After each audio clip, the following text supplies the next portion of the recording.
Estamos de volta, Igreja Amada de Cristo, a igreja que vai morar lá no céu, Igreja Batista Reformada de Águas Lindas. Deus abençoe vocês. Nós estamos agora nesse segundo momento, a segunda parte do nosso culto online. Como todos já sabem, nós estamos debaixo de um decreto municipal e também estamos em zelo, em cuidado dos irmãos. Nós vamos só retornar ao culto presencial no momento específico, conforme a vontade do Senhor. Tá bom? Você, amigo e amiga que nos assiste pelo Facebook, pelo Instagram, pelo YouTube, sejam bem-vindos em nome do Senhor Jesus. Quero convidar vocês a estarem conosco todos os domingos, às 19h15, no culto público. Alguém pode estar perguntando, poxa, pastor, mas eu pertenço a uma outra igreja, ou eu ainda não sou cristão, eu posso participar das salas de oração e do culto online? Pode e deve.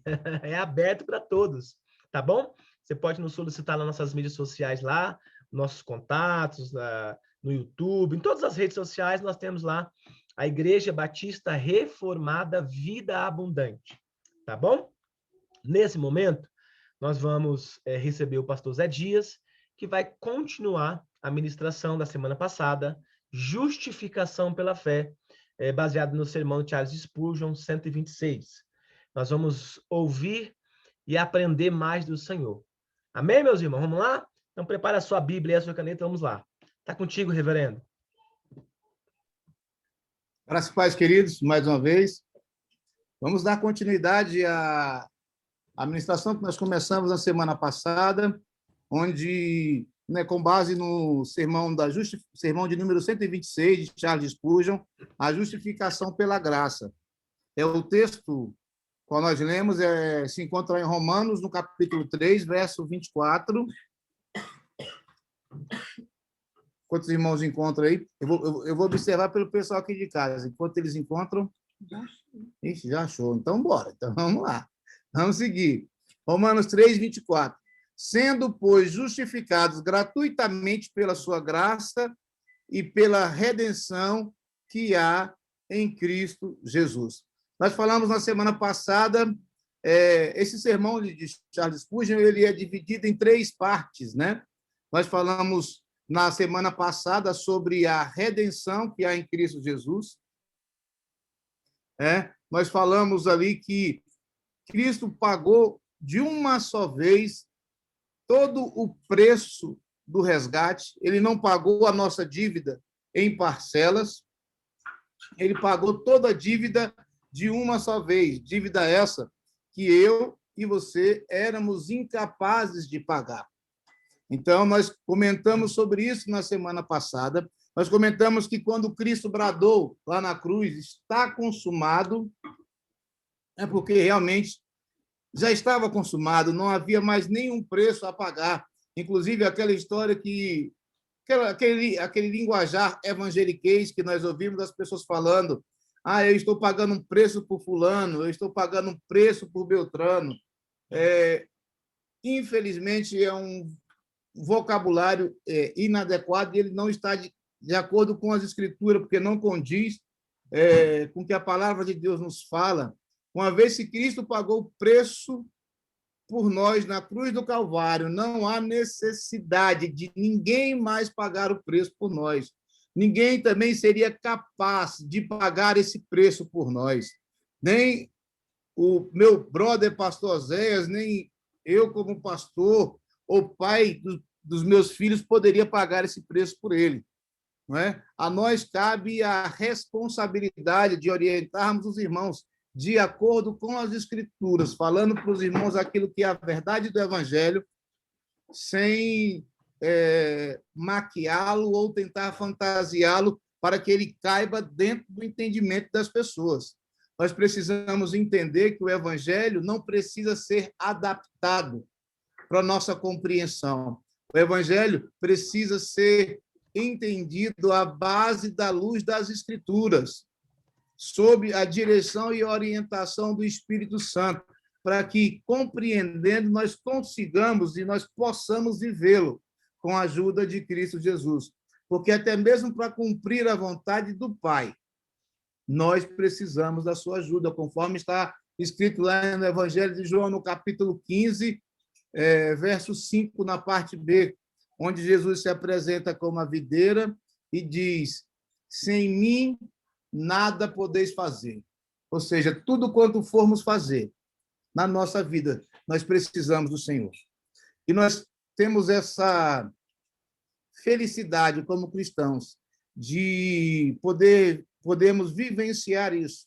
Porque conforme está escrito que aquele que em nós começou a boa obra, Filipenses 1,6, é fiel para completá-la até o dia de Cristo Jesus. Aquele que nos chamou, que nos salvou, ele vai nos manter, vai nos fortalecer até o dia de Cristo Jesus. Conforme Jesus fala lá no Evangelho de João, no capítulo 6, onde ele diz que aquele que vem a ele, de maneira nenhuma ele lança fora. Não é? E assim ele faz com a gente, ele não nos lança fora. Ele nos atraiu para si com amor inexplicável, um amor incompreensível, um amor não humano, mas um amor divino, um amor de Deus. Amém?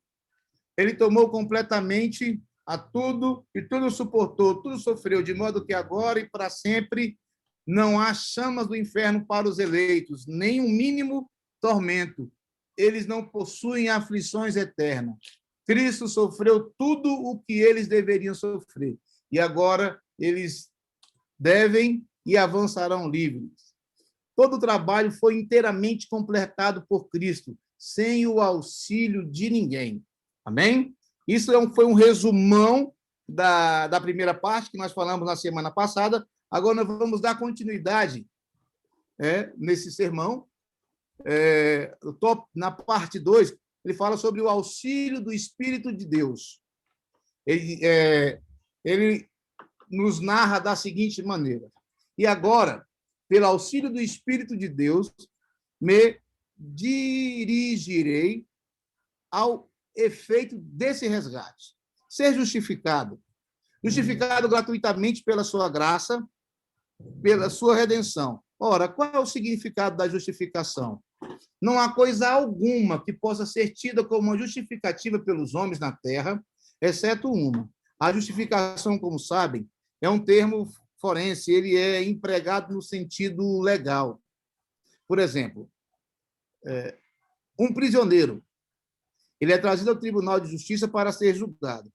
E há somente uma forma pela qual esse prisioneiro pode ser justificado. Ele deve ser achado sem culpa. E então, se é assim achado, ele é justificado. Isto é provado que ele é um homem justo. Se vocês o acharem culpado, então não poderão justificá-lo. A jurisprudência pode até perdoá-lo, mas ela não pode justificá-lo. As ações não são justificáveis. Se ele é culpado em relação a elas, ele não pode ser justificado por conta delas. Ele pode até ser perdoado, mas o magistrado em si mesmo nunca poderá purificar o caráter desse homem. Deixa eu só fazer um adendozinho aqui. Neste sermão, Charles Spurgeon explica a nossa situação. A Bíblia fala que todos pecaram e destituídos estão da glória de Deus.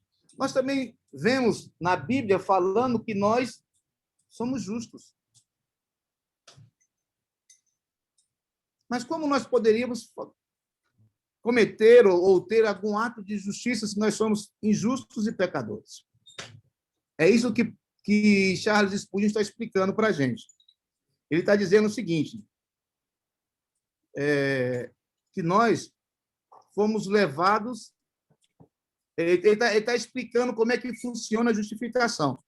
Ele está dizendo, por exemplo, se uma pessoa que está condenada por um ato for levada a um tribunal e julgada por esse tribunal, o tribunal pode até, dependendo da argumentação dos juristas, né, dos seus advogados, essa pessoa pode até ser perdoada, porém não justificada. É isso que ele está dizendo para a gente, que a pessoa, nós, quando fomos levados ao tribunal de Cristo, ao tribunal do Senhor, nós não fomos apenas perdoados. Cristo nos justificou. Aí ele segue falando o seguinte: a pessoa que é levada ao tribunal, né? Ele permanece tanto como um criminoso ao ser perdoado, tanto como era antes. Não há outro meio entre os homens de justificar um homem de uma acusação que está posta contra ele, senão provando a sua inocência. Ora, a grande maravilha é que, mesmo sendo provado que somos culpados, somos justificados. O veredito de culpa foi dito contra nós, e, contudo, somos justificados. Pode algum tribunal terreno fazer isso? Não. Restou para o resgate de Cristo efetuar aquilo que é uma impossibilidade para qualquer tribunal sobre a terra. Somos todos culpados. O verso 23, leia aí, irmão. Pois todos pecaram e carecem da glória de Deus.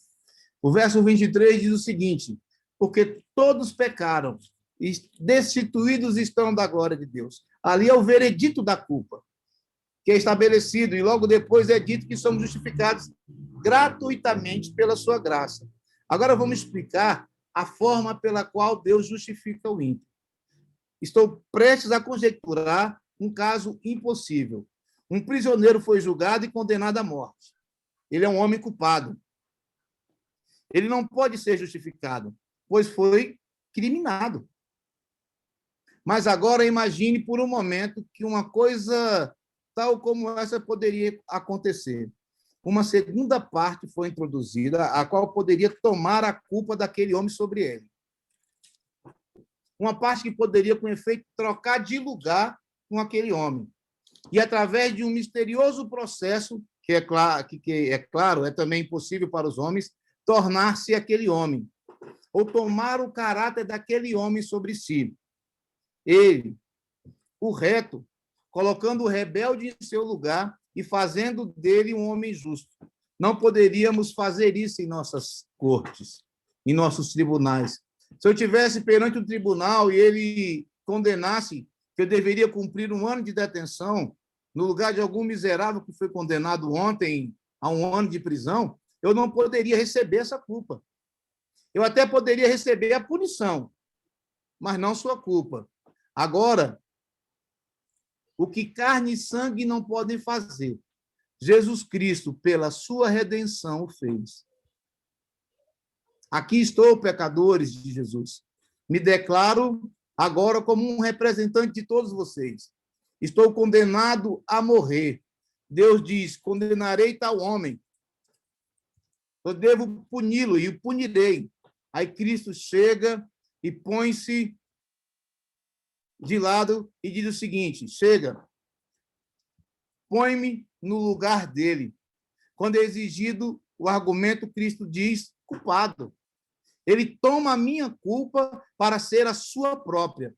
Quando a punição está prestes a ser executada, Cristo surge e pune. E surge e diz: puna-me. Ele diz: eu imputei a minha justiça a esse homem e tomei os seus pecados sobre mim. Pai, puna-me e considere aquele homem como se tivesse sido eu. Que ele reine no céu e que eu sofra a sua miséria. Que eu suporte a sua maldição e que ele receba a minha bênção. Essa maravilhosa doutrina de troca de lugares de Cristo com os pobres pecadores é a doutrina da justificação. Ela nunca poderia ter sido concebida pela natureza. Deixe-me, para que não tenha cometido um erro, me explicar novamente. A maneira pela qual Deus salva um pecador não é como alguns dizem, né, que é passar por cima da pena. Não, a pena foi paga.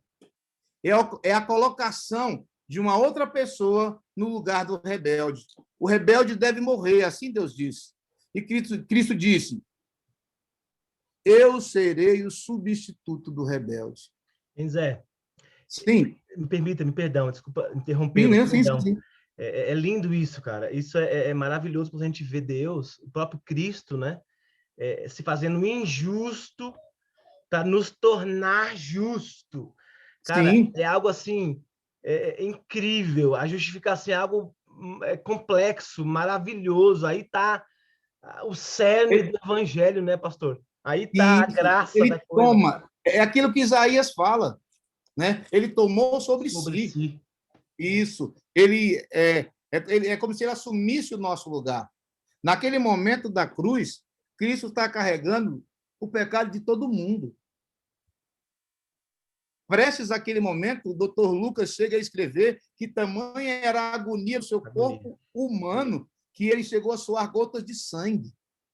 Tamanha agonia da tensão, da pressão daquele momento. Porque embora ele fosse 100% Deus, ele era 100% homem. É assim que as escrituras nos mostram Jesus. Por isso que ele sentiu naquele momento. Na primeira parte desse sermão, ele comenta, Spurgeon comenta, que na humanidade de Cristo ele fala assim: Pai, se possível, faça de mim esse cálice. É interessante que Lucas, no capítulo 1, verso 37, diz que não há nada impossível para Deus. E Cristo sabia disso. Mas ele mesmo conclui com o veredito, com a sentença dele: sobretudo não seja feita a minha vontade, Glória. mas a tua. Então, ele assume o meu lugar, ele assume o nosso lugar. O castigo que nos traz a paz estava sobre ele, é pelas suas pisaduras que nós somos sarados. Então, ele toma o meu lugar, ele toma o nosso lugar e nos justifica. Só assim, para pecadores como nós, sermos justificados. Cristo tomou para si, como se fossem dele, os nossos erros. Ele tomará o meu lugar, e ele fala para Deus: ele tomará o meu lugar e eu tomarei o lugar dele. E Deus consente com isso. Essa é a verdadeira. Como é que o pessoal fala, amor? A coisa da salvação, como é que é? Acho que eu me fugiu a palavra agora. Essa é a verdadeira, o propósito de salvação de Deus, o plano salvífico de Deus. Não é aquele que Jesus te ama e tem um plano na sua vida, não. O plano salvífico de Deus foi colocar Jesus, o seu filho, para assumir os nossos pecados e morrer em nosso lugar, para que, através de Cristo, eu e você pudéssemos hoje ser justificados. Hein, bispo? Tem um pano de fundo nesse evangelho. Não é simples porque vem da parte de Cristo, mas ele é extraordinário, porque ele tem um pano de fundo nessa Sim, sim. justificação, o porquê, né? Um propósito divino, eterno, né? Propósito e objetivo. É interessante que quando nós lemos os evangelhos, nós vemos o próprio Cristo falando sobre isso, que o alimento dele era fazer a vontade do Pai.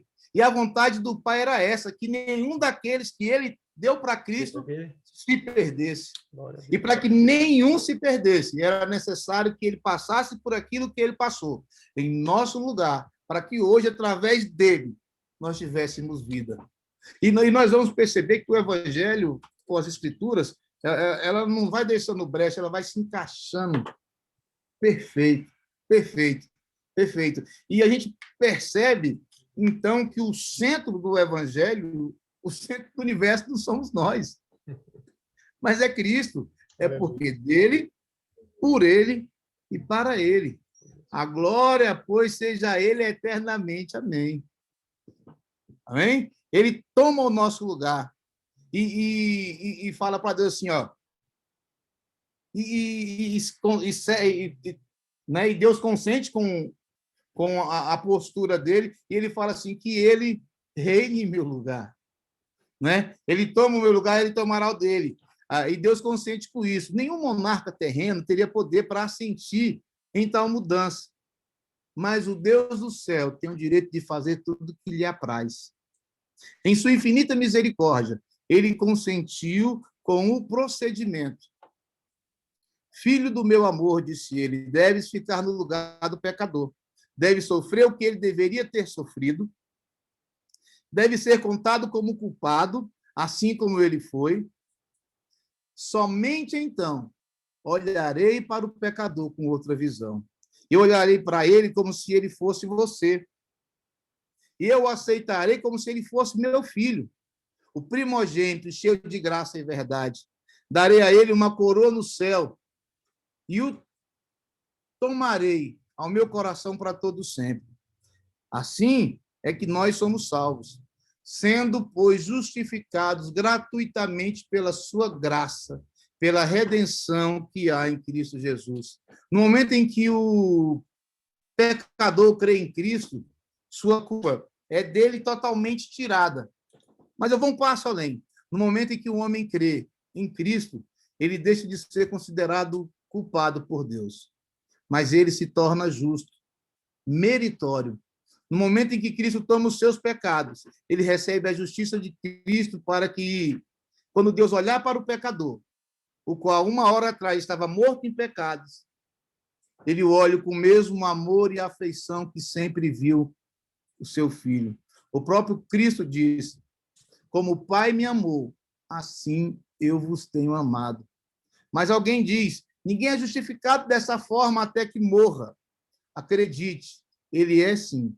No momento que um pecador crê e confia em Deus, seu Deus crucificado, de uma vez ele recebe o seu perdão por seu sangue e é completa a salvação. Não é, a gente já ouvi algumas lideranças religiosas falando como é que se diz? Como se a salvação fosse algo gradativo, fosse gradual. Não. O que é gradativo, o que é gradual é a nossa fé. A gente vai trabalhar a nossa fé. A gente, com a leitura da palavra, a própria palavra nos diz que, ora, a fé vem pelo ouvir, e ouvir a palavra de Deus. Então, quanto mais nós lemos, quanto mais nós nos aproximamos de Deus, a nossa fé vai sendo aumentada. Então, é um processo de crescimento espiritual, um processo de aumento de fé, um processo de santificação, um processo de crescimento espiritual para nós. Porém, a salvação, uma vez dada,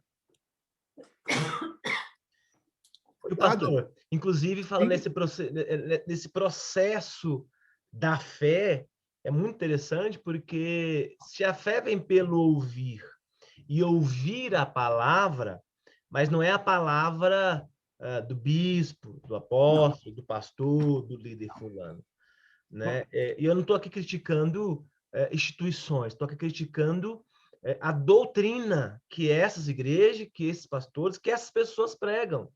O grande problema hoje, no século XXI, da sociedade cristã, no modo geral, o evangeliquez, vamos dizer assim, é esse distanciamento das verdades contidas no Evangelho e nas Escrituras.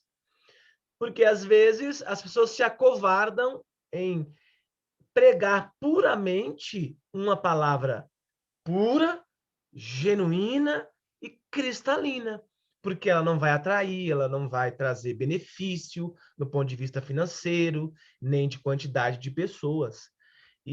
Mas ainda bem, o senhor explicou muito bem aí, Charles Spurgeon deixa muito aliviado que a salvação não depende de nada disso, ela pertence a Deus, ela é Deus, enfim. Jonas 2,9, a salvação pertence ao Senhor. Ao Senhor, exatamente. Agora, mas é por isso que às vezes a gente compreende, viu, pastor Zé, que muitas pessoas estão morrendo espiritualmente, vivendo em uma sociedade, aqui está pegando um gancho aqui do fórum, me perdoe sim. te atrapalhar seu sermão.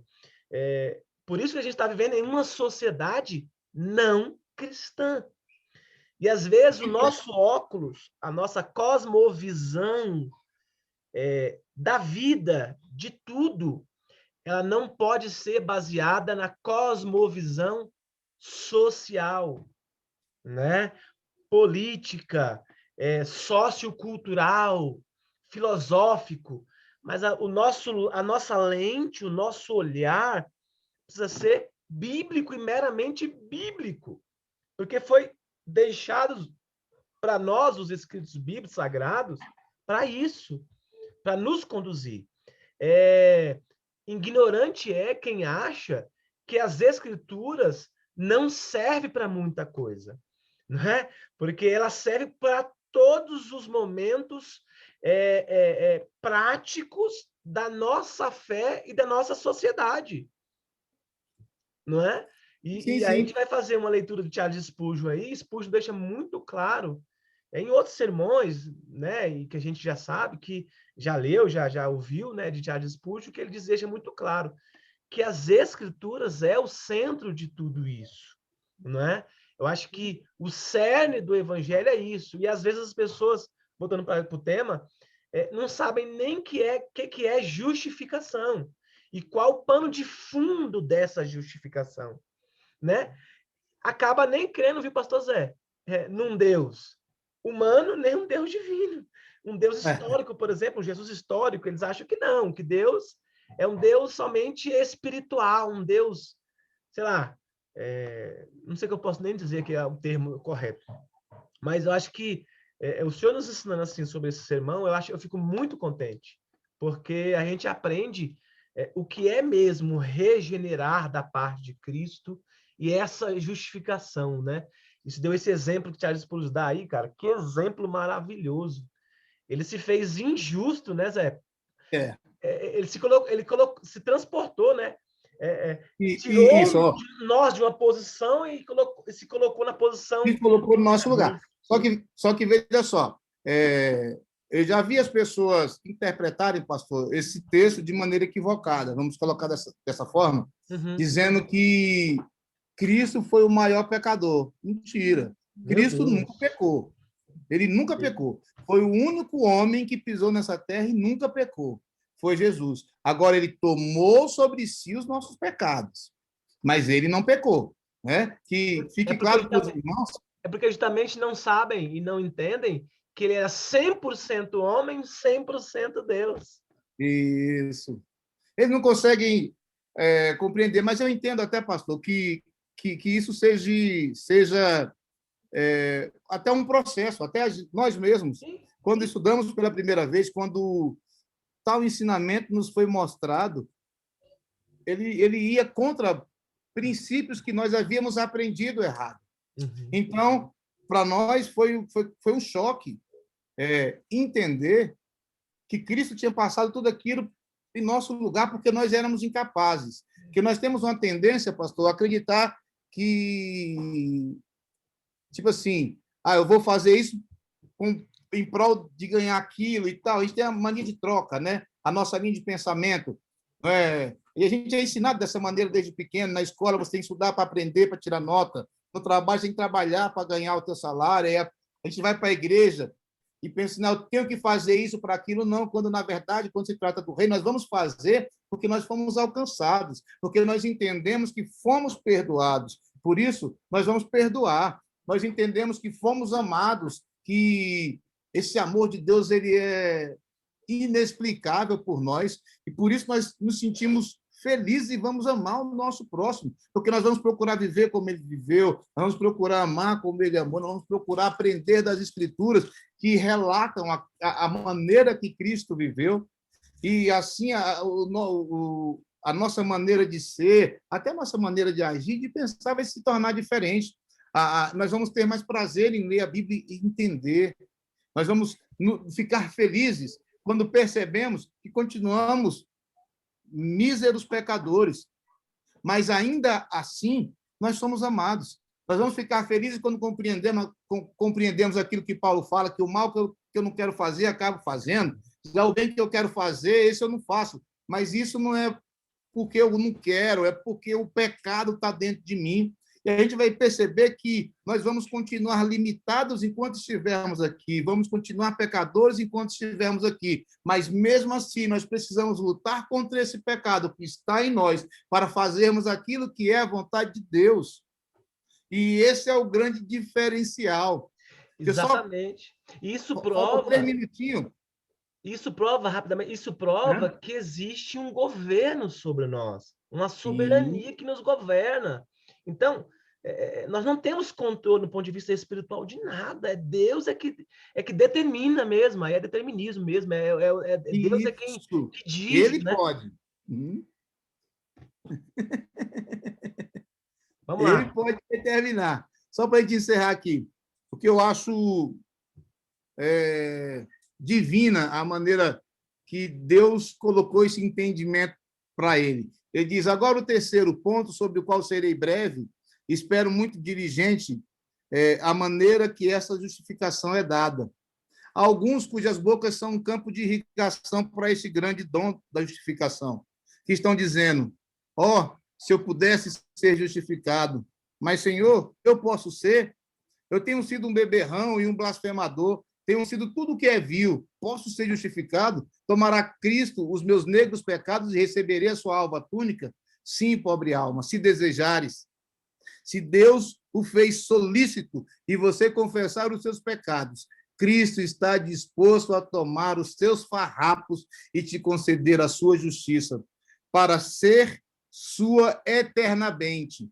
Bem, mas como ela é para ser obtida? Alguém pergunta. Devo ser um homem piedoso por muitos anos para então adquiri-la? Ouça, gratuitamente pela sua graça, gratuitamente, porque não há um preço a ser pago por ela, pela sua graça, porque nós não a merecemos, mas o Senhor, mas ó Senhor, eu tenho orado e não acho que Deus me perdoará, a menos que eu faça algo para merecê-lo. Eu lhe digo, Senhor, que se você procurar algum merecimento seu, você nunca o achará. Deus dá a sua justificação gratuitamente. Se você trazer qualquer coisa para pagá-lo, ele lançará no seu rosto e não lhe dará a sua justificação, porque ele a dá de graça. Não digo isso para incitar ninguém a continuar pecando. Deus não permita. Se continuar pecando, você deve não ter vindo a Cristo. Não poderá fazê-lo. Seus pecados o impedirão. Você não pode estar acorrentado ao seu remo de baleeiro, o remo de seus de pecados, e ainda assim vir a Cristo e ser um homem livre. Não. Tem que ter arrependimento. É o imediato abandono do pecado. Mas note, nem pelo arrependimento, nem pelo abandono dos seus pecados você poderá ser salvo. Você só é salvo por Cristo, somente por Cristo. Então, deixe-me explicar. Enquanto na Bíblia, esta é uma palavra fiel e digna de toda aceitação, que Jesus Cristo veio ao mundo para salvar os pecadores. O que você precisa fazer, se não crer nisso e confiar nele? Você nunca será desapontado com a fé tal como essa. Ó, creiam em Cristo, pobres pecadores, creiam em Cristo. Vocês estão cientes de sua culpa e miséria? Venham, lancem-se sobre ele, venham e confiem no Mestre.